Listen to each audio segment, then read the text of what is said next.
Hello बच्चों, एक बार फिर मैं आलोक कुमार आप सभी का आलोक फिजिक्स क्लास में स्वागत करता हूं। जैसा कि हम लोगों ने पिछले क्लास में बच्चों पृष्ठ तनाव से संबंधित बहुत सारे तथ्यों पर हम लोगों ने विचार किया था बच्चों। इससे पिछले वाले वीडियो में मैंने आप लोगों को बताया था बच्चों कि द्रव्य बूंद के अंदर तथा साबुन के बुलबुले के अंदर दावाधिक का क्या मान कैसे कैलकुलेट करते हैं बच्चों। उसमें मैंने 2 विधि बताया था। चलिए आज हम लोग उसी क्लास को आगे बढ़ाएंगे बच्चों, और पृष्ठ तनाव से संबंधित एक नए टॉपिक्स जिसको हम लोग केशिकत्व कहते हैं, है ना, केश नली में द्रव्य का ऊपर चढ़ना या केश नली में द्रव्य का नीचे गिरने की घटना से संबंधित आज हम लोग तथ्यों पर विचार करने जा रहे हैं बच्चों, है ना। तो आज आप लोग अपने कॉपी कलम को अपने साथ रखे बैठेंगे बच्चों, ताकि यहाँ पर मैं जो भी बताऊँगा उसे यदि जो बातें इंपॉर्टेंट लगे उसे आप लोग अपने, है ना, तुरंत नोट करेंगे। तो चलिए हम लोग आगे बढ़ते हैं बच्चों। दूसरी बात यह है बच्चों कि जो बच्चे जो इस वीडियो पे नए हैं, जो पहली बार इस वीडियो को देख रहे हैं बच्चों, तो उसे मुझसे अनुरोध यही होगा कि आप लोग सबसे पहले इस चैनल को सब्सक्राइब करेंगे बच्चों, और बेल आइकन बटन को ऑन कर लेंगे, ताकि मैं जो भी वीडियो अपलोड करूं वो आप तक आसानी तक पहुंच सके और सबसे पहले पहुंच सके। तो चलिए बिना टाइम को गवाए बच्चों हम लोग क्या करते हैं, पृष्ठ तनाव से संबंधित केशिकत्व जिसको हम लोग कैपिलरिटी कहते हैं बच्चों, उस पर हम लोग आज विचार करने वाले हैं। तो सबसे पहले मैं आप लोगों को बता देना चाहता हूँ बच्चों कि केश नली होता क्या है ना, कैपिलरी ट्यूब क्या होता है, हम लोग आज उसी पर विचार करेंगे। तो यहाँ पे सबसे पहले मैं आपको बता देना चाहता हूँ कि केश नली क्या होता है। देखिए केश नली, है ना, ये एक कांच का ट्यूब होता है बच्चों, है ना। इसमें इसका क्या होता है कि जो इसकी जो त्रिज्या होती है, वो त्रिज्या जो होती है इसके लंबाई की तुलना में बहुत ही कम होती है ना। वो उसको हम लोग क्या कहते हैं बच्चों, केश नली कहा जाता है। तो यहाँ पर देखिए केश नली कैसे कहते हैं कि कांच की देखिए वैसी नली, है ना, कांच या अन्य पदार्थ की वैसी सक्रिय, है ना, वैसी सक्रिय नली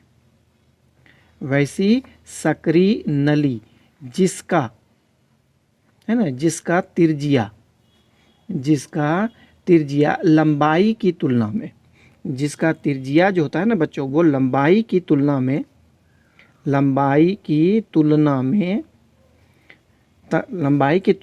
बहुत कम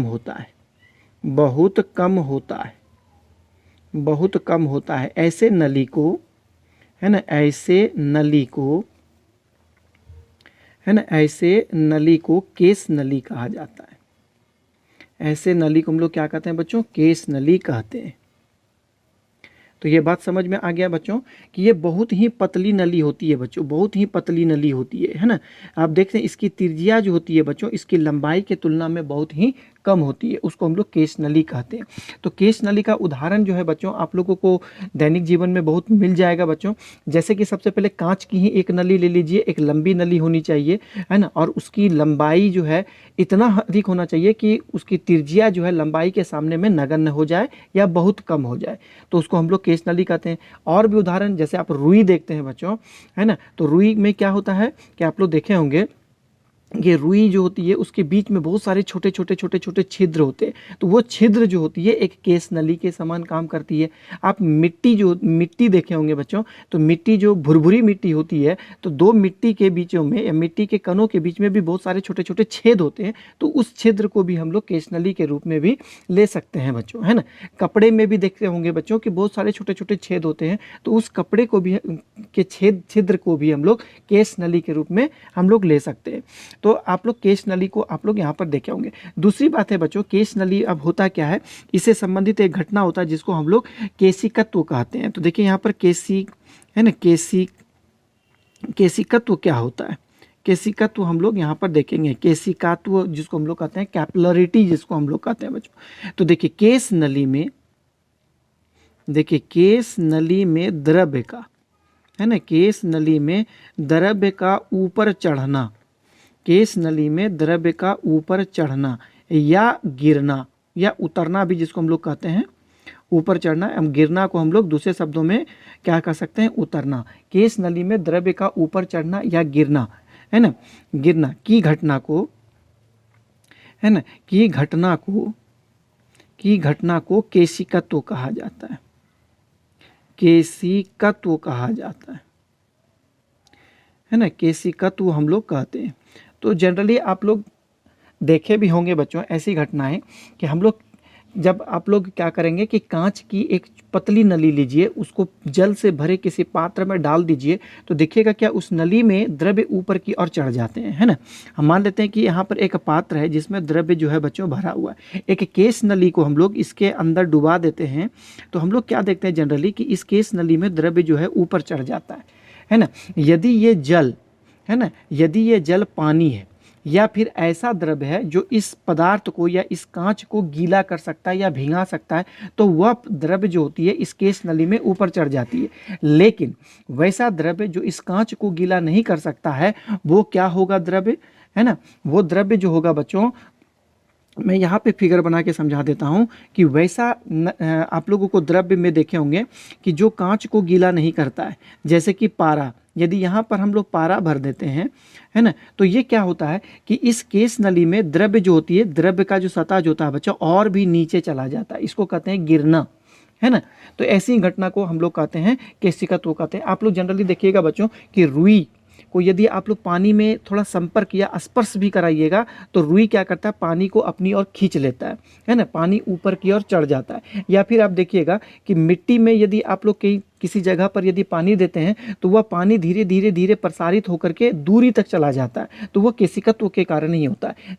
दूसरी बात है कि कपड़ा, जब कपड़ा के एक छोर को देखिएगा आप यदि पानी से संपर्क कराएंगे, तो वो कपड़ा क्या करता है, पानी को अपनी ओर खींच लेता है ना। दूसरी बात है, आप लोग तो दिया बाती भी देखे होंगे बच्चों कि दिया में जब हम लोग तेल डालते हैं, तो रुई क्या करता है, उस तेल को अपनी, है ना, और खींच करके, है ना, जलावन के रूप में काम करता है, जिसके वजह से लौ जो होती है हमेशा जलती रहती है। लौ जब जलती है तो उस स्थान पर आप लोग दिया देखते होंगे बच्चों कि ये इस प्रकार मान लेते हैं कि यहाँ पर एक दिया है, तो यहाँ पर जब हम लोग तेल भरते हैं, तो यहाँ पर जब लौ निकलता है तो वो तेल को क्या करता है, बार बार जलाता है, जिसकी वजह से तेल की यहाँ पर सांद्रता में कमी आती है ना, तेल की मात्रा में कमी आती है। तो वो क्या करता है, बार बार रुई जो होती है तेल को अपनी ओर खींच करके जलवन के रूप में काम करता है। तो दिया बाती में भी केशिकत्व की ही घटना पाई जाती है, जिसके वजह से दिया जो है अनवरत रूप से जलता रहता है। तो हम लोग इसी के बारे में आज हम लोग पढ़ने वाले हैं बच्चों, केशिकत्व का। तो केशिकत्व के कई उदाहरण जो है बच्चों हम मेरे दैनिक जीवन में मिलता है। तो यहाँ सबसे पहले हम लोग देखेंगे कि केशिकत्व का उदाहरण क्या क्या है। चलिए हम लोग इसके विषय में बात करते हैं। केशिकत्व के उदाहरण, केशिकत्व के उदाहरण। तो सबसे पहला उदाहरण मैं आप लोगों को यही दूंगा बच्चों कि देखिए कि रुई, है ना, कि रुई में जल का ऊपर की ओर चढ़ना, जल का ऊपर की ओर चढ़ना, ये भी केशिकत्व का उदाहरण है बच्चों। दूसरा नंबर में क्या होता है कि देखिए मिट्टी में जल का प्रसारण होना, मतलब फैलाव होना, प्रसारण होना, तो इसका भी उदाहरण है। तीसरा नंबर है कि दिया बाती, दिया, है ना, बाती में, दिया बाती में, है ना, उसके दिया बाती में उसके बाती द्वारा, है ना, उसके बाती द्वारा अनवरत रूप से, अनवरत, है ना, अनवरत रूप से तेल को, है ना, तेल को सोखते रहना, है ना, सोखते रहना, अनवरत रूप से सोखते रहना। तो ये भी उसका उदाहरण है बच्चों। चौथा नंबर का इसका उदाहरण होता है बच्चों, आप लोग देखते होंगे कि पेड़ पौधे जो होते हैं, है ना, पेड़ पौधे में जल का जड़ से, है ना, जड़ से पत्तियों तक पहुंचना, ये केशिकत्व का उदाहरण है बच्चों, है ना। आप लोग जनरली देखते होंगे कि बहुत सारे पौधे ऐसे होते हैं जिसके तना के बीच में जो होती है एक फॉर्म टाइप की संरचना पाई जाती है, फॉर्म टाइप की। तो वो फॉर्म जो होता है बच्चों जस्ट लाइक एक रुई की तरह काम करता है, और वह रुई जो है उस पानी के संपर्क में रहता है और वो खींचते खींचते पानी को पत्तियों तक पहुंचा देता है ना। तो बहुत सारे उदाहरण हमारे दैनिक जीवन में मिलते हैं बच्चों।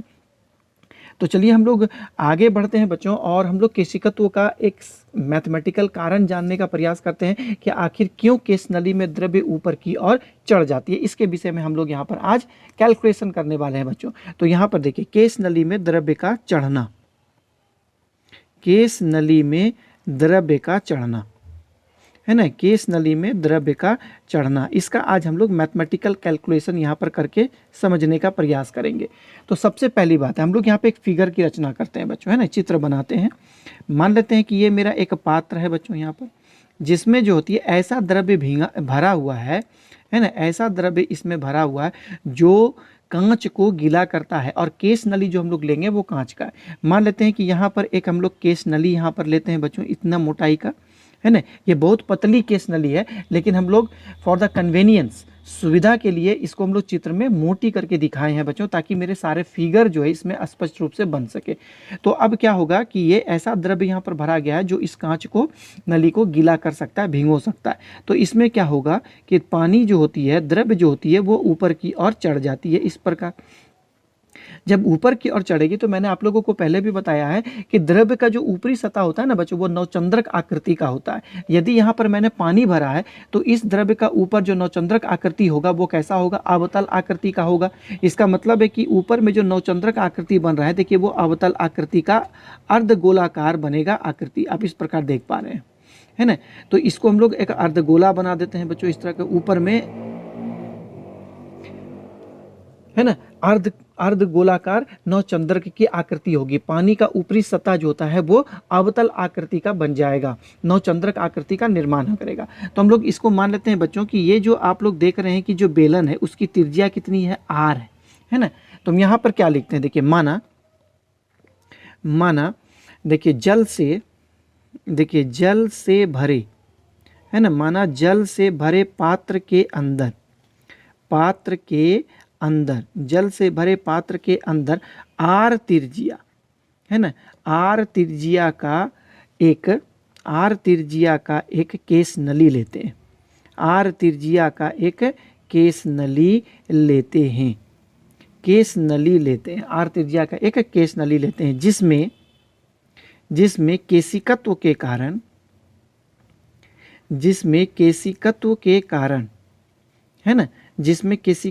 कारण जल h ऊंचाई तक चढ़ जाता है।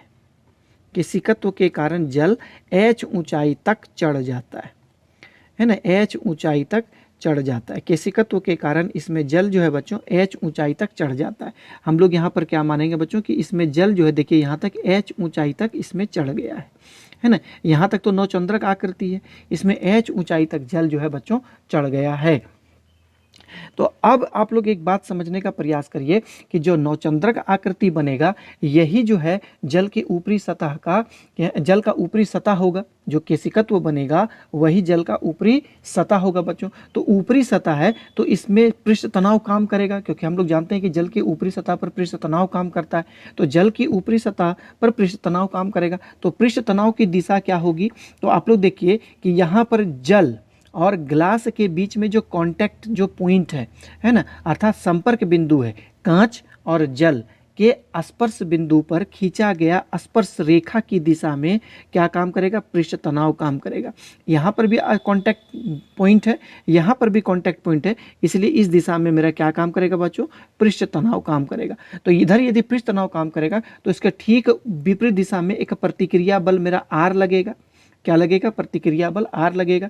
इधर भी मेरा प्रतिक्रिया बल R लग रहा है बच्चों, आप लोग देखिए फिगर में, है ना।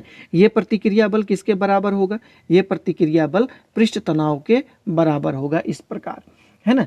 तो हम लोग यहाँ पर देखिए अब क्या करेंगे कि ये जो आपका जो पृष्ठ तनाव के बराबर प्रतिक्रिया बल है, इसका दो लंबवत दिशा में हम लोग वियोजित मान लेंगे। एक इस दिशा में लेते हैं, है ना, और एक इस दिशा में लेंगे। तो ठीक इसी प्रकार इधर भी लेंगे, एक इस दिशा में वियोजित मान लेंगे और एक इस दिशा में वियोजित मान हम लोग लेते हैं। अब यहाँ पे देखिए कि ये जो पृष्ठ तनाव है वो पात्र की दीवार के साथ थीटा कोण बनाता है। तो पात्र का दीवार यही चीज़ हम लोग देख रहे हैं, वो इसके साथ थीटा कोण बना रहा है, इधर भी मेरा थीटा कोण बनेगा। तो कंपोनेंट लेंगे तो ये मेरा कितना कंपोनेंट हो जाएगा, ये मेरा हो जाएगा टी कॉस थीटा कंपोनेंट हो जाएगा, और ये क्या हो जाएगा, टी साइन थीटा कंपोनेंट होगा।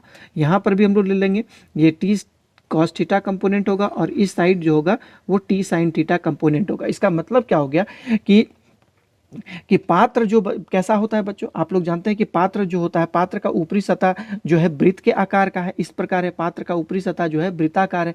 तो पृष्ठ तनाव जो होती है इसका इसमें पूरी सतह पर काम करेगी, मतलब जो है जल जो है उस क्या कह सकते हैं कि पात्र का जो ऊपरी सतह जो वृत्ताकार है सभी बिंदु पर कांटेक्ट रहेगा। आप लोग मेरे हाथ को भी देखे बच्चों कि मान लेते हैं कि यह पात्र का ऊपरी सतह है ना, ये कैसा है, वृत्त के आकार का। तो जल जो है उसके सभी सतह को छूता हुआ जो है करेगा, तो सभी जगह पृष्ठ तनाव यहाँ पर लगेगा। आप समझ पा रहे होंगे कि पात्र का देखिए कि ये ऊपरी सतह कैसा है, वृत्त के आकार का है, और जल जो है इसके सतह को टच करेगा। तो जहाँ जहाँ टच किया हुआ है वहाँ वहाँ पर स्पर्श रेखा पे हम उसका वियोजित मान ले सकते हैं। तो वियोजित मान जो होगा वो देखिए ऊपर जो इसका वृत्ताकार भाग बन रहा है इसके सभी सतह पर स्पर्श रेखा होगा, है ना, और वो पृष्ठ तनाव का मान देगा। तो पृष्ठ तनाव हम लोग देख रहे हैं कि ऊपर की ओर यहाँ पर काम कर रहा है, ऊपर की ओर। तो ऊपर की ओर कितना कंपोनेंट है, टी कॉस थीटा कंपोनेंट है, आप लोग समझ पा रहे होंगे बच्चों, है ना। ऊपर की ओर यहाँ पर जितना भी कंपोनेंट है वो कितना है, टी कॉस थीटा कंपोनेंट है, यहाँ पर भी टी कॉस थीटा कंपोनेंट है, यहाँ पर भी टी कॉस थीटा, सभी जगह टी कॉस थीटा कंपोनेंट यहाँ पर काम कर रहा है। इस प्रकार आप फिगर में यहाँ पर देख पा रहे होंगे कि ये टी कॉस थीटा ऊपर की और सभी जगह कंपोनेंट काम कर रहा है। लेकिन इसका क्षैतिज घटक यहाँ पर टी साइन थीटा कंपोनेंट है, इस तरह करके। लेकिन एक बात और यहाँ पर देखिए कि टी साइन थीटा कंपोनेंट जो है वो सब कैसा काम करेगा, इस प्रकार, है ना। यहाँ पर आप देख पा रहे होंगे कि इस प्रकार यहाँ पर काम कर रहा है, ऊपर की ओर कॉस थीटा कर रहा है, ऊपर की ओर कॉस थीटा, ऊपर की ओर जो है कॉस थीटा, ऊपर की ओर कॉस थीटा, और इधर जितना भी है इधर इधर वो टी साइन थीटा काम यहाँ पर कर रहा है ना। तो अब यहाँ पर मैं यहाँ पर क्या लिखूंगा, देखिए द्रव्य का, देखिए केस नली में, देखिए केस नली में चढ़े, केस नली में चढ़े द्रव्य का ऊपरी सतह, है ना, द्रव्य का केस नली में चढ़े द्रव्य का ऊपरी सतह नवचंद्रक अवतल आकार का, अवतल आकृति का नवचंद्र, है ना, अवतल आकृति का नव चंद्राकार होगा, है ना, नवचंद्राकार होगा, अवतल आकृति का नवचंद्राकार होगा। ये आप यहाँ पर देख रहे होंगे, जिसमें, है ना, जिसमें पृष्ठ तनाव, जिसमें पृष्ठ तनाव, जिसमें पृष्ठ तनाव की दिशा, जिसमें पृष्ठ तनाव की दिशा द्रव्य, है ना, द्रव्य तथा पात्र के, द्रव्य तथा पात्र के संपर्क बिंदु, है ना, संपर्क बिंदु पर खींचा गया स्पर्श रेखा, है ना, खींचा गया स्पर्श रेखा के अनुदिश होता है, खींचा गया स्पर्श रेखा के अनुदिश होता है, खींचा गया स्पर्श रेखा के अनुदिश होता है, समझे। अब देखिए नीचे की ओर हो गया स्पर्श रेखा। अब देखिए यहाँ पर ये हम इस पर क्या किया, स्पर्श रेखा के अनुदिश हो गया। अवतल आकृति है बच्चों, इस प्रकार की आकृति है, अवतल आकृति है, तो इस पर स्पर्श रेखा इसी प्रकार में खींचा जाएगा। तो इसका मतलब है कि स्पर्श रेखा द्रव्य के अंदर की ओर होगा। अब देखिए इस पृष्ठ तनाव को ध्यान से देखिए बच्चों, एक एक बात मैं यहाँ पर लिख रहा हूँ, है ना। इस पृष्ठ तनाव को संतुलित करने के लिए, है ना, इस पृष्ठ तनाव को संतुलित करने के लिए एक प्रतिक्रिया बल, है ना, संतुलित करने के लिए एक प्रतिक्रिया बल आर, एक प्रतिक्रिया बल आर ठीक इसके विपरीत दिशा में होगा, ठीक इसके विपरीत दिशा में होगा, है ना, ठीक इसके विपरीत दिशा में होगा, विपरीत दिशा में होगा, ठीक इसके विपरीत दिशा में होगा, है ना। अब हम लोग क्या करते हैं कि प्रतिक्रिया बल का दो लंबवत दिशा में वियोजित मान लेते हैं। देखिए प्रतिक्रिया बल का दो लंबवत दिशा में, है ना, प्रतिक्रिया बल का दो लंबवत दिशा में वियोजित मान लेते हैं, है ना, लंबवत दिशा में वियोजित मान लेते हैं, कंपोनेंट लेते हैं, है ना, वियोजित मान लेते हैं, लंबवत दिशा में दो वियोजित मान हम लोग लेते हैं। क्लियर हो गया बच्चों, लंबवत दिशा में हम लोग क्या करते हैं, इसका वियोजित मान हम लोग लेते हैं। तो वियोजित मान हमको क्या प्राप्त होगा, देखिए हमको वियोजित मान हमको टी कॉस थीटा के रूप में तथा टी साइन थीटा के रूप में हमको प्राप्त होगा। तो टी कॉस थीटा जो है बच्चों, टी कॉस थीटा जो होगा वो क्या होगा, ऊपर की ओर काम कर रहा है। देखिए ऊपर की ओर, है ना, टी कॉस थीटा ऊपर की ओर, अर्थात ऊर्ध्वाधर ऊपर की ओर, या ऊर्ध्वाधर, है ना, अर्थात देखिए, अर्थात नवचंद्रक के है ना सतह, नवचंद्रक के सतह के ऊपर की ओर, नवचंद्रक के सतह के ऊपर की ओर, और टी साइन थीटा क्षैतिज दिशा में काम करता है। और टी साइन थीटा क्या होता है, क्षैतिज दिशा में काम करता है। टी साइन थीटा क्षैतिज दिशा में काम करता है। तो ये दोनों बातें आप लोग समझ में आ गया। फिगर यहाँ पर एक बार आप लोग देखें, है ना, देखिए यहाँ पर ये टी कॉस थीटा ऊपर की ओर काम कर रहा है और टी साइन थीटा क्षैतिज दिशा में काम कर रहा है। तो टी साइन थीटा जो है बच्चों, वो एक दूसरे के कंपोनेंट के कारण वो कैंसिल हो जाता है ना। मैं आपको इसको अच्छी तरह से समझाने का प्रयास कर रहा हूँ बच्चों, है ना। आप समझिए, यहाँ पर मान लेते हैं कि मेरे पास यहाँ पर एक सर्किल है, वृत्त है। देखिए ये क्या है, नवचंद्रक आकृति का ऊपरी सतह है। तो इसमें जो है पृष्ठ तनाव की दिशा जो होती है जस्ट इसके ऊपर की ओर होगा, इस प्रकार इसमें ऊपर की ओर होगा। पृष्ठ तनाव की कैसा होगा, इसमें ऊपर की ओर होगा। लेकिन इसमें जो ये टी कॉस थीटा है जिसकी दिशा ऊपर की ओर है, लेकिन टी साइन थीटा की दिशा इधर की ओर है, इधर की ओर है, इधर की ओर है, इधर की ओर है ना। तो आप यहाँ पे देखिए कि टी साइन थीटा जो है वो जो है इस संपूर्ण वृत्ताकार भाग के क्षैतिज दिशा में काम कर रहा है, मतलब चारों दिशा में काम कर रहा है। तो एक T cos theta, T sine theta को, है ना, दूसरा टी साइन थीटा यहाँ पर कैंसिल कर रहा है। आप देख रहे हैं टी साइन थीटा की दिशा इधर है और एक टी साइन थीटा की दिशा इधर है, तो दोनों टी साइन थीटा एक दूसरे को क्या करते हैं, कैंसिल कर देते हैं। तो यहाँ पर देखिए कि टी साइन थीटा कंपोनेंट या वियोजित मान, टी साइन थीटा वियोजित मान एक दूसरे को निष्फल कर देते हैं। टी साइन थीटा वियोजित मान एक दूसरे को निष्फल कर देते हैं, है ना, कैंसिल आउट कर देते हैं, एक दूसरे को निष्फल कर देते हैं, एक दूसरे को निष्फल कर देते हैं। तो बताइए नवचंद्रक आकृति पर पृष्ठ तनाव का मान सिर्फ कौन देगा, वो टी कॉस थीटा देगा। तो यहाँ पे लिखेंगे कि नवचंद्रक आकृति पर या द्रव्य के ऊपरी सतह पर, इस तरह लिख सकते हैं कि द्रव्य के ऊपरी सतह पर, है ना, द्रव्य के ऊपरी सतह पर पृष्ठ तनाव का मान, है ना, पृष्ठ तनाव का मान सिर्फ कौन देता है, टी कॉस थीटा देगा या देता है, टी कॉस थीटा देता है। तो अब हमको बताइए कि ये जो आपका कैसा है ना, नवचंद्रक आकृति कैसा है, वो वृत्त के आकार का है ना, वृत्त के आकार का नवचंद्रक आकृति है ना बच्चों। तो अब हमको बताइए कि पृष्ठ तनाव के कारण ये जो द्रव्य के ऊपरी सतह पर कितना बल लग रहा है। तो यहाँ पे देखेंगे, लिखेंगे, देखिए द्रव्य का ऊपरी सतह का जो बाउंड्री होगा, ये आप देख रहे हैं वो कैसा है, वृत्त के आकार का है। तो इसका जो दूरी होगा, लंबाई होगा, वो कितना होगा, 2πr होगा, क्योंकि मैंने r त्रिज्या का केशनली लिया है बच्चों। तो देखिए पृष्ठ तनाव के कारण, देखिए पृष्ठ तनाव के कारण, पृष्ठ तनाव के कारण नली में चढ़े द्रव्य पर, नली में चढ़े द्रव्य पर, नली में चढ़े द्रव्य पर बल कितना हो जाएगा, बता सकते हैं नली में। तो F इज इक्वल टू यहाँ पर होगा टी कॉस थीटा और गुना यहाँ पर हो जाएगा 2πr। ये कैसे हुआ बच्चों, क्योंकि हम लोग जानते हैं कि पृष्ठ तनाव का परिभाषा क्या होता है, T is equal to F by length, लंबाई। तो हम लोग F का जो मान यहाँ पर निकालेंगे उससे हम लोग क्या करेंगे, पृष्ठ तनाव और लंबाई को गुना कर देंगे।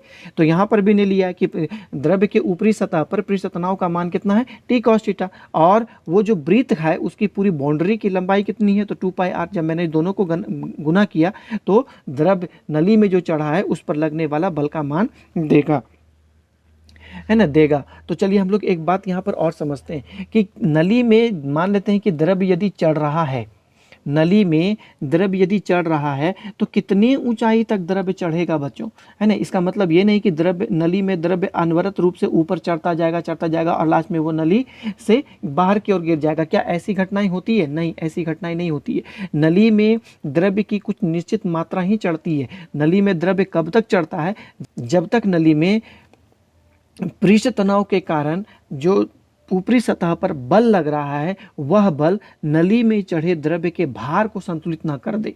नली में चढ़े द्रव्य का भार यदि पृष्ठ तनाव के कारण लगने वाले बल से यदि संतुलित हो जाता है तो नली में द्रव्य का चढ़ना रुक जाता है। तो आप देख रहे हैं कि नली में चढ़े द्रव्य पर पृष्ठ तनाव के कारण बल जो है ऊपर की ओर चढ़ रहा है। इसका मतलब है पृष्ठ तनाव जो है वो क्या करता है, नली में द्रव्य को ऊपर की ओर चढ़ाने का काम करता है। आप देख रहे हैं ना टी कॉस थीटा का कंपोनेंट ऊपर की ओर है, तो इसका मतलब है कि नली में द्रव्य को ऊपर की ओर चढ़ाने का काम पृष्ठ तनाव करता है। आप देखिए नली में जैसे जैसे द्रव्य बढ़ता जा रहा है तो नली के अंदर द्रव्य का भार बढ़ते जा रहा है, और भार की दिशा किधर होती है, नीचे की ओर होती है ना। तो अब यहाँ देखिए भार पृष्ठ तनाव के कारण लगने वाला बल ऊपर की ओर और इसका भार नीचे की ओर जब जिस बिंदु पर जाकर के संतुलित हो जाता है वहां तक द्रव्य नली में चढ़ जाता है। ये बात क्लियर हो गया बच्चों। तो अब हम लोग यहाँ पर क्या कैलकुलेट करेंगे कि नली में चढ़े द्रव्य का भार कितना है, हम लोग इसको कैलकुलेट करेंगे। तो यहाँ पर एक बात चलिए हम लोग यहाँ पर देखेंगे, फिर फिगर पर हम लोग आएंगे कि नली में चढ़े, देखिए नली में चढ़े द्रव्य का भार, नली में चढ़े द्रव्य का भार। तो हम लोग भार बराबर जानते हैं क्या होता है, एक तो होता है द्रव्यमान, है ना, और गुना द्रव्यमान गुना गुरुत्व त्वरण, इसको हम लोग भार कहते हैं। आप लोग जानते हैं गुरुत्व त्वरण भार बराबर mg होता है बच्चों, है ना। भार बराबर क्या उतना होता है, mg, हम लोग ये चीज़ जानते हैं।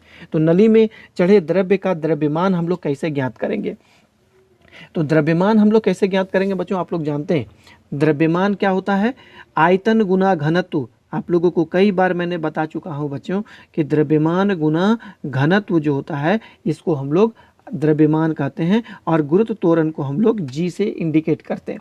तो यहाँ सबसे पहली बात है कि नली में चढ़े द्रव्य का आयतन ज्ञात करना, नली में चढ़े द्रव्य का आयतन ज्ञात करना। और जो पात्र में जो हम लोग द्रव्य यूज किए हैं उसका घनत्व कितना है बच्चों, उसका घनत्व रो है ना। जिस मान लेते हैं यहाँ पर देखिए, माना है ना पात्र में रखे, है ना, पात्र में रखे द्रव्य का घनत्व, पात्र में रखे द्रव्य का घनत्व कितना है, रो है। तो नली में चढ़े, तो यहाँ पर ध्यान से देखिए, तो नली में चढ़े द्रव्य का भार, नली में चढ़े द्रव्य का भार। तो आयतन को वॉल्यूम, आयतन का इंग्लिश वॉल्यूम होता है, तो इसको हम लोग भी से इंडिकेट करेंगे। घनत्व को हम लोग रो मान लिए हैं और गुरुत्व त्वरण को जी माने। तो इतना ही जो है द्रव्य चढ़ता है नली में। तो सबसे पहले मेरा काम क्या है कि नली में चढ़े द्रव्य का आयतन ज्ञात करना। तो चलिए हम लोग आयतन को नेक्स्ट पेज में हम लोग ज्ञात करेंगे बच्चों, और आप लोग इस चीज़ को पूरे अपने कॉपी में नोट कर ले बच्चों। तो चलिए शुरू करते हैं बच्चों। फिगर एक बार हम फिर बना के आप लोगों को यहाँ पर दिखा देता हूँ बच्चों, उसके बाद मैं आयतन यहाँ पर ज्ञात करूँगा। ये पात्र है ना, इसमें रो घनत्व का द्रव्य भरा हुआ है ना, इसमें रो घनत्व का द्रव्य भरा हुआ है बच्चों। और एक केस नली जो होती है इसमें डूबी हुई है ना, जिसमें h है ना, जिसमें h ऊंचाई तक इसमें द्रव्य चढ़ा हुआ है। और इसके पात्र के ऊपरी सतह पर, है ना, ये नली के ऊपरी सतह पर एक नवचंद्रक आकृति का इस प्रकार यहाँ पर निर्माण हुआ है ना। तो ये देखिए यहाँ तक इसके किनारे किनारे कोना कोना में, है ना, इसमें भी द्रव्य यहाँ पर भरा हुआ है ना। तो नवचंद्रक आकृति यहाँ तक है, इसका मतलब है कि इसमें h ऊंचाई तक इसमें द्रव्य चढ़ा हुआ है। इसकी त्रिज्या कितनी है, r है। ऊपर में कौन कंपोनेंट काम कर रहा है, पृष्ठ तनाव की दिशा इधर है बच्चों, पृष्ठ तनाव की दिशा इधर है, प्रतिक्रिया बल इसमें ठीक उधर की ओर लग रहा है, प्रतिक्रिया बल इसमें ठीक इधर की ओर लग रहा है। ये हो गया T is equal to R, ये भी T है, ये भी T है, ये भी है, R is equal to T। तो इसका हम लोग दो कंपोनेंट लेते हैं इधर की ओर, इसमें भी दो कंपोनेंट लेते हैं इधर की ओर। ये एंगल मेरा थीटा है, ये भी एंगल थीटा है। एक कंपोनेंट इधर आएगा, एक कंपोनेंट इधर आएगा। ये कंपोनेंट हो गया टी कॉस थीटा, ये कंपोनेंट हो गया टी कॉस थीटा, और ये कंपोनेंट हो गया टी साइन थीटा, और ये कंपोनेंट भी हो गया मेरा टी साइन थीटा। ये फिगर मेरा कुछ है। तो इसका हम लोग नाम दे देते हैं, इसको हम लोग नाम दे देते हैं बच्चों ए पॉइंट, इसको बी, इसको सी, डी, और यहाँ तक जो है इसका नाम ई और इसका नाम एफ। तो अब हम लोग क्या करेंगे कि नली में कितना द्रव्य चढ़ा है इसको हम लोग कैलकुलेट करेंगे। तो नली में चढ़े द्रव्य का आयतन हम लोग ज्ञात कर लेंगे, उसके बाद हम लोग भार भी ज्ञात कर लेंगे। नली में चढ़े द्रव्य का आयतन, नली में चढ़े द्रव्य का आयतन ज्ञात करेंगे। तो आप लोग यहाँ पर देखें कि आयतन देखिए यहाँ पर कितना है। तो सबसे पहले हम लोग ये चीज़ आप देख रहे हैं कि CDEF, ये एक किसका है, बेलन के आकृति का। तो यहाँ पे यहाँ लिख देता हूँ, है ना, कि देखिए CDEF बेलन का आयतन, बेलन का आयतन ये हो गया, है ना, प्लस। अब आप लोग यहाँ देखिए कि इस यहाँ पर भी कोना कोना में देखिए भी इसमें द्रव्य जो है चढ़ा हुआ है बच्चों। तो इसका इस द्रव्य का आयतन हम लोग कैसे ज्ञात करेंगे? तो इसका आयतन ज्ञात करने के लिए देख रहे हैं कि ए बी सी डी एक बेलन के आकार है ना, ए बी सी डी एक बेलन के आकार का। इस बेलन में यदि इस अर्धगोला को माइनस कर दिया जाए तो इस बेलन का हम लोग इस द्रव्य का आयतन हम लोग ज्ञात कर सकते हैं। तो इसका मतलब क्या हो गया, यहाँ पर मैं ब्रैकेट देकर लिखूंगा कि बेलन ए बी सी डी का आयतन, देखिए यहाँ बेलन ए बी सी डी का आयतन है ना, और इसमें क्या चीज़ माइनस करेंगे, इस अर्धगोला को माइनस कर देंगे, माइनस अर्धगोला का आयतन, अर्धगोला का आयतन। तो अब हम लोग कैलकुलेट करते हैं। तो आप यहाँ पे देखिए कि ये जो है आपका सी डी ई एफ जो बेलन है, इसकी ऊंचाई h है और त्रिज्या इसका r है। तो बेलन का आयतन कितना होता है बच्चों? आप लोग जानते हैं कि पाई आर स्क्वायर इसका h है ना, पाई आर स्क्वायर h इसका आयतन होता है प्लस। अब यहाँ पर थोड़ा ध्यान दीजिए कि ये जो है कि ए बी सी डी जो बेलन है इसका ऊंचाई भी कितना है, आर ही है। देखिए ये अर्धगोला का ही त्रिज्या है, आर है ना, और इसकी त्रिज्या भी आर है। तो इसका मतलब है कि इस प्रकार के बेलन का आयतन होगा पाई आर स्क्वायर, ऊंचाई के जगह में भी आर हो गया, माइनस अर्धगोला का आयतन कितना होता है, तो गोला को आधा कर देंगे बच्चों, इसका आयतन कितना होता है 4/3, ये हो गया पाई आर क्यूब। तो इसको अब हम लोग सॉल्व कर देंगे है ना, मेरा आयतन निकल करके सामने आ जाएगा, ये आयतन मेरा भी है। तो भी इज इक्वल टू कितना है, देखिए पाई आर स्क्वायर एच प्लस, इसको सॉल्व करिए, ये हो गया पाई आर क्यूब है ना, आर स्क्वायर इंटू आर, ये 2 से यहाँ 4 कट गया, तो ये कितना हो जाएगा 2/3, ये हो गया पाई आर क्यूब। इसको सॉल्व करना है ना। तो भी इज इक्वल टू यहाँ पर हो गया पाई आर स्क्वायर एच। अब देखिए इसका एलसीएम यदि हम लोग ले लेंगे बच्चों तो इसका एलसीएम आ गया 3, यहाँ पर भी 3 हो जाएगा, पाई आर क्यूब माइनस यहाँ पर हो जाएगा 2 पाई आर क्यूब। तो भी इज इक्वल टू ये हो गया pi r square h, 3 pi r इस क्यूब में 2 पाई आर क्यूब माइनस हो जाएगा तो 1 पाई आर क्यूब बचेगा, तो 1 पाई आर क्यूब बटा यहाँ पर हो गया 3। तो इसमें से देखिए यहाँ पे हम कुछ कॉमन निकालेंगे, डेट सिंप्लाइज भी इज इक्वल टू, इसमें से हम लोग पाई आर स्क्वायर को हम लोग कॉमन कर देंगे है ना। तो यहाँ से एच बच जाएगा और प्लस यहाँ पर बच जाएगा r/3। तो ये आयतन निकल गया। नली में चढ़ा द्रव्य का आयतन हम लोग भी ज्ञात कर लेंगे बच्चों। तो यहाँ पे लिखेंगे कि नली में चढ़े द्रव्य का आयतन कितना हो जाएगा, नली में चढ़े द्रव्य का आयतन तो यही चीज़ हो गया बच्चों है ना, कितना हो निकल गया pi r square h plus r/3। अब नली में चढ़े द्रव्य का भार भी हम लोग पहले ही ज्ञात कर चुके हैं, खाली भी के स्थान में उसको रख देंगे। नली में चढ़े द्रव्य का भार, नली में चढ़े द्रव्य का भार है ना, तो भार इज इक्वल टू, भार भी एफ बल ही होता है बच्चों, तो एफ इज इक्वल टू, तो वहाँ पे फार्मूला क्या लिखे थे भी रो जी, आप लोग अपने कॉपी में देखेंगे बच्चों। तो यहाँ से हम लोग भी का वैल्यू को रख देंगे है ना, तो भी का वैल्यू रखेंगे तो भार है ना एफ इज इक्वल टू कितना आ जाएगा, देखिए पाई आर स्क्वायर यहाँ हो गया एच प्लस r/3 है ना, r/3 और यहाँ पर हो गया रो जी, इसको समीकरण नंबर हम लोग 2 कहेंगे। देखिए यदि नली में चढ़े है ना, यदि नली में चढ़े द्रव्य का भार, यदि नली में चढ़े द्रव्य का भार है ना पृष्ठ तनाव के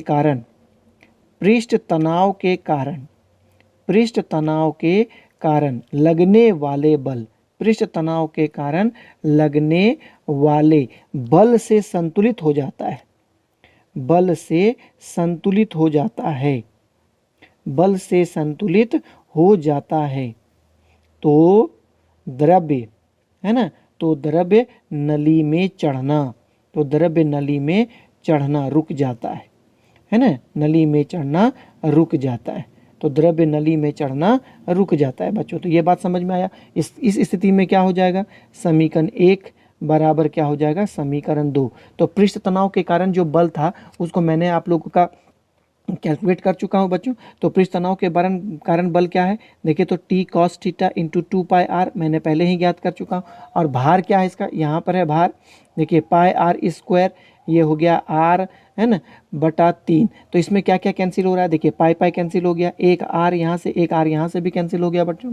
क्लियर हो गया बच्चों, ये क्लियर है ना। तो इसको हम लोग अरेंज करके लिखेंगे, तो यहाँ से आ जाएगा 2t cos थीटा, एक r यहाँ पर बचा हुआ है बच्चों, इसको हम लोग क्या लिखेंगे, देखिए तो है ना r/3 h प्लस r/3। तो हम लोग को हाइट ज्ञात करना है, तो हम लोग इस चीज़ को हम लोग कैलकुलेट कर लेंगे है ना। देखिए h plus r/3 is equal to T cos theta, और यहाँ से r नीचे आ गया। तो ये इक्वेशन हमको प्राप्त हो गया, नली में चढ़े द्रव्य का ऊंचाई का समीकरण है ये।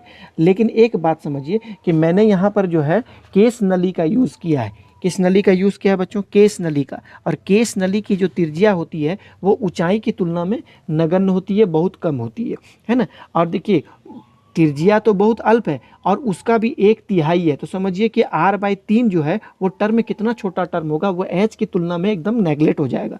तो यहाँ पर मैं क्या लिखा हूँ कि देखिए केस नली की त्रिज्या है ना, देखिए केस नली की त्रिज्या बहुत कम होती है, केस नली की त्रिज्या बहुत कम होती है, केस नली की त्रिज्या बहुत कम होती है ना। इसलिए इसलिए इसलिए r/3 को नगण्य मान सकते हैं हम लोग। क्या कर सकते हैं? नगण्य मान सकते हैं, इसको हम लोग नगण्य मान सकते हैं। तो इसका मतलब है r/3 टर्म यहाँ से कैंसिल हो गया, तो h इज इक्वल टू क्या मिल गया?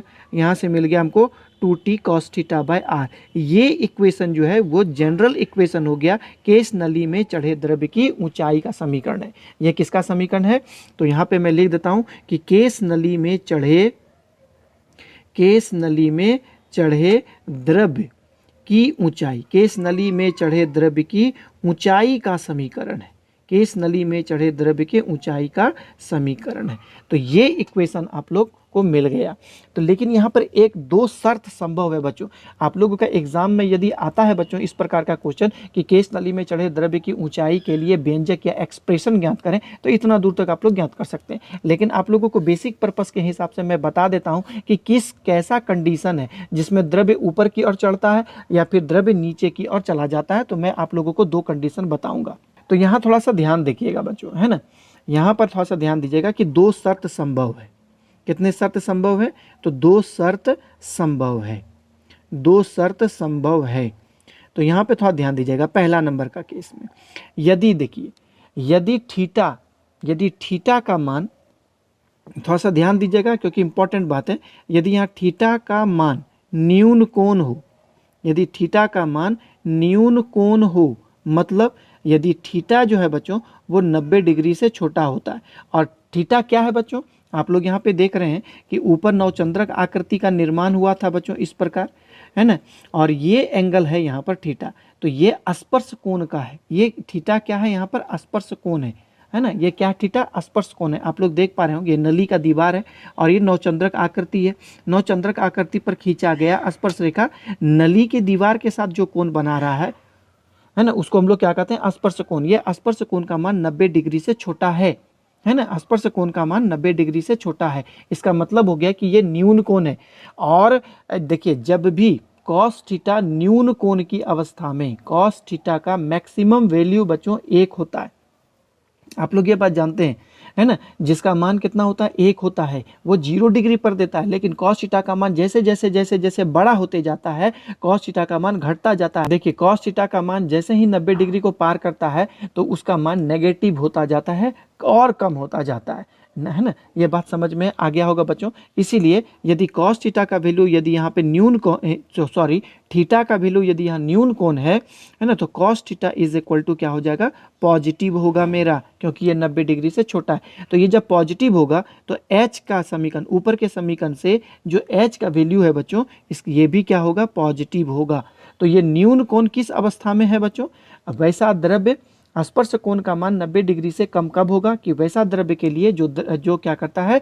जो पात्र को गीला करता है ना। तो इसका मतलब है कि H का मान पॉजिटिव आना, इसका मतलब ये बोलता है कि वो पात्र का जो नली है उसमें द्रव्य ऊपर की ओर चढ़ जाता है। H पॉजिटिव, इसका मतलब द्रव्य ऊपर की ओर चढ़ रहा है। तो यहाँ पर देखिए कि वैसा द्रव्य, आप समझ में आ गया होगा बच्चों ये बात कि स्पर्श कोण का मान 90 डिग्री से छोटा होना, ये क्या चीज़ को व्यक्त कर रहा है? थीटा का मान 90 डिग्री से छोटा होना। उस अवस्था में, है ना, ये वैसे द्रव्य को सूचित करता है कि जो द्रव्य पात्र को गीला करता है। तो इसका मतलब है, यहाँ पे लिख देता हूँ कि वैसा द्रव्य, देखिए वैसा द्रव्य जो पात्र को गीला करता है, वैसा द्रव्य जो पात्र को गीला करता है, वैसा द्रव्य जो पात्र को गीला करता है वह क्या करता है? केस नली में ऊपर की ओर चढ़ जाता है है ना, वह केश नली में ऊपर की ओर चढ़ जाता है, वह केश नली में ऊपर की ओर चढ़ जाता है। लेकिन अब दूसरी बात क्या है बच्चों, यहाँ पर मैं दूसरा बात आप लोगों को समझाना चाहता हूँ कि यदि थीटा का मान अधिक कोण है ना, यदि थीटा का मान अधिक कोण है, 90 डिग्री से ज़्यादा है ना, अधिक कोण है, सॉरी, थीटा का मान अधिक कोण है, तो इसका मतलब है कि थीटा जो है यहाँ पर 90 डिग्री से बड़ा है।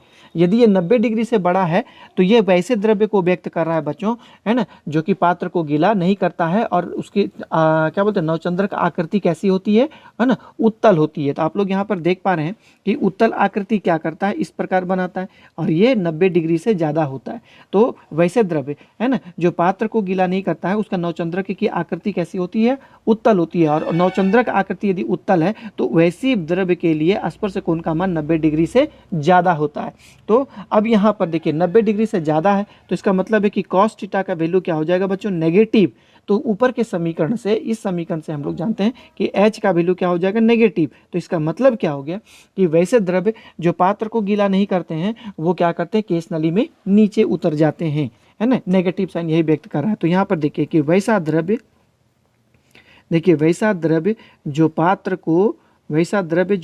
को गीला नहीं करता है ना, वैसा द्रव्य जो पात्र को गीला नहीं करता है वह, है ना, वह केश नली में, देखिए वह केश नली में क्या होता है, नीचे उतर जाता है, वह केश नली में नीचे उतर जाता है, वह केश नली में नीचे उतर जाता है बच्चों। तो इसका फिगर भी आप लोग देखिएगा कि किस प्रकार उतरता है। देखिए यहाँ पर मान लेते हैं कि इसमें पारा भरा हुआ है, यहाँ पर देखिए इसमें, है ना, इसमें केश नली को मैंने इसमें केश नली को डाल दिया है, इसमें पारा भरा हुआ है, और केश नली में यहाँ पर क्या होगा कि पारा जो होता है उतर जाएगा यहाँ तक। देखिए पारा कहाँ तक भरा हुआ था, यहाँ तक भरा हुआ था, और पारा देखिए यहाँ पर खाली है, इसका मतलब है कि पारा जो है उतर गया है नीचे की ओर। तो ये बात समझ में आ गया कि पारा नीचे की ओर उतर जाता है ना। तीसरा बात यहाँ पर क्या है बच्चों, तो आप लोग ऊपर के समीकरण में देख रहे हैं कि जो भी द्रव्य मैं यूज करूंगा उस द्रव्य के लिए पृष्ठ तनाव का मान कांस्टेंट होता है बच्चों, है ना। द्रव्य का पृष्ठ तनाव तो हम बदल नहीं सकते हैं, वो नेचुरल चीज़ है, नेचर ही उसके पृष्ठ तनाव को चेंज कर सकता है, या फिर ताप में वृद्धि, दाब में वृद्धि करके हम लोग पृष्ठ तनाव को, यदि दाब या ताप, यदि ये सब कांस्टेंट रहे, है ना, यदि ताप या दाब ये सब चीज़ सब कांस्टेंट रहता है बच्चों, तो नली में चढ़े पृष्ठ तनाव का मान नली की त्रिज्या के व्युत्क्रमानुपाती होती है।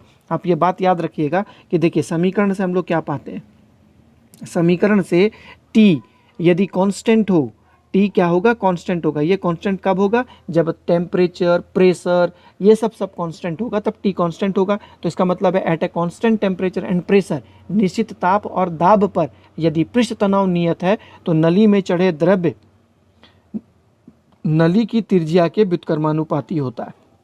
इसका मतलब क्या होता है बच्चों, इसका मतलब होता है कि जिस केस नली की त्रिज्या जितनी कम होगी उस नली में द्रव्य उतना ऊपर या चढ़ेगा या उतना नीचे गिरेगा, इसका मतलब यही होता है ना। तो ये बातें आप लोगों को समझ में आ गई होगी बच्चों, है ना। तो पृष्ठ तनाव जो है आप लोगों को, पृष्ठ तनाव से संबंधित ये घटना जो है केश नली में द्रव्य का ऊपर चढ़ना या द्रव्य का नीचे गिरना बच्चों, ये काफ़ी ही रोचक लगा होगा। ये बहुत ही अच्छा टॉपिक्स है, बहुत ही अच्छा घटना है बच्चों, इसे आप लोग अच्छी तरह समझने का प्रयास करें। यदि समझ में नहीं आता है तो वीडियो को आप लोग, है ना, 2 बार 3 बार देखने का प्रयास करें बच्चों। तो ठीक है बच्चों, आप लोग हमेशा हंसते रहें, खेलते रहें, मुस्कुराते रहें, और इसी प्रकार हमारे वीडियो को आप लोग हमेशा देखें, अपने दोस्तों के साथ शेयर करें बच्चों। आप लोगों को वीडियो में कुछ भी परेशानी होता है तो उसे आप लोग कमेंट बॉक्स में लिख करके जरूर भेजेंगे बच्चों, मैं उसका समाधान आप लोग तक पहुंचाने की प्रयास करूंगा। तो ठीक है बच्चों, आप लोगों ने जो आज मेरे वीडियो को देखा बच्चों, इसके लिए बहुत बहुत धन्यवाद। Lots of thanks. जय हिंद।